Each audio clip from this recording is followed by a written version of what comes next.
Coucou les amis, j'espère que vous allez bien.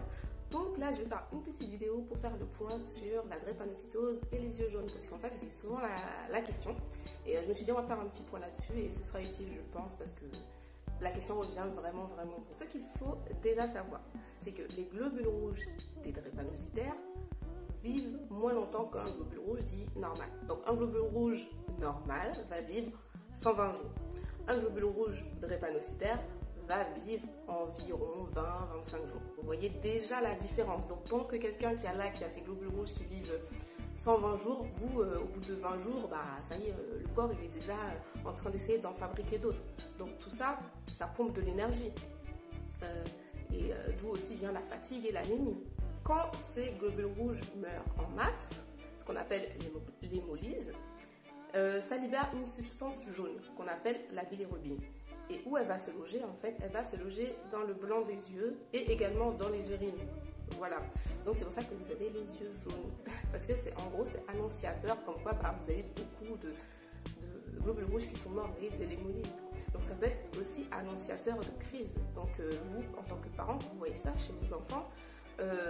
Vous pouvez déjà commencer à le surveiller, déjà lui faire boire beaucoup d'eau. Déjà de base il faut en boire beaucoup, mais voilà, ça permet aussi peut-être de se dire peut-être qu'il va faire une crise. Voilà.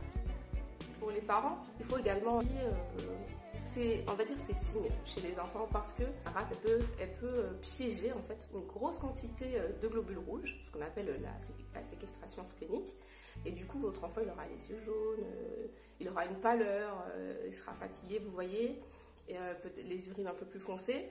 Et du coup, si vous voyez ça, on va l'emmener faire une consultation médicale le plus rapidement possible afin de voir le taux de globules rouges et puis, si nécessaire, peut-être que le médecin prescrira une transfusion sanguine, vous voyez. Donc, il ne faut pas négliger ces signes-là.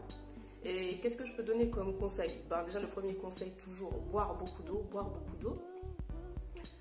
éviter l'alcool, parce qu'en fait, l'alcool de base, c'est pas recommandé pour nous les drépanocytaires parce que ça déshydrate, et vous savez que la déshydratation, c'est un facteur de crise.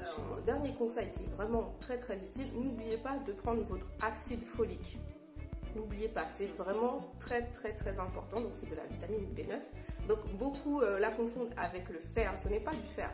L'acide folique, c'est de la vitamine B9 et c'est une vitamine qui aide le corps à construire les globules rouges, qui est très important chez nous. Donc ne jamais oublier votre acide folique, c'est très important. Donc voilà, je pense que j'ai fait un petit peu le tour. Si vous avez des questions, n'hésitez pas. Et de gros bisous.